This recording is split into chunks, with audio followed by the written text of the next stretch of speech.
Assalamualaikum warahmatullahi wabarakatuh. Bertemu lagi dengan pelajaran bahasa Sunda bersama Bu Elin dan Bu Indi. Sebelum dimulai, mari kita baca basmalah bersama-sama. Bismillahirrahmanirrahim. Dinten ayeuna urang diajar salah sahiji materi nyaeta ngeunaan nulis kalimah wawaran dumasar kana gambar, yaitu menulis kalimat pemberitahuan atau informasi berdasarkan pada gambar. Satalacana urang kedah tarang heura naon kalimah wawaran teh. Kalimah wawaran nyaeta kalimah anu ngawawarkeun atawa ngabejaan kabatur ngeunaan hiji kajadian atawa kalakuan, yaitu kalimah yang memberitahukan kepada orang lain mengenai salah satu kejadian atau perilaku dan kegiatan. Contoh kalimat wawaran atau napi kalimat pemberitahuan diantarana hiji, Ujang nembe sumping ti Bandung.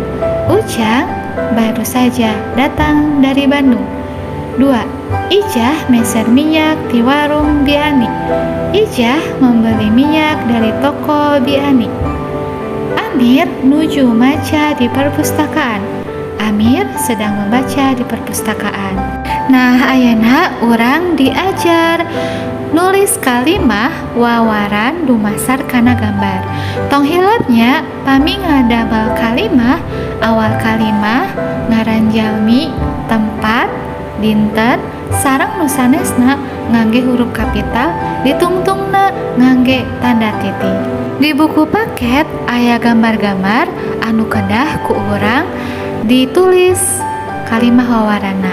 Ibu masihan contoh gambar kahiji sareng gambar kaduanya aya di halaman 58. Satu acan nyerat urang kedah ningali di gambarna aya naon wae. Di gambar nomor hiji aya 2 anak nuju main catur.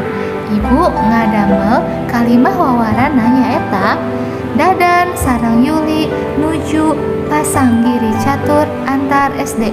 Indonesiana, Dadan dan Yuli lagi perlombaan catur antar SD. Gambar anu kaduana aya nuju main bola. Ibu ngadamel kalimah wawarana nyaeta dina pertandingan bola tatang najong bola ka gawang anu kiperna Wawan.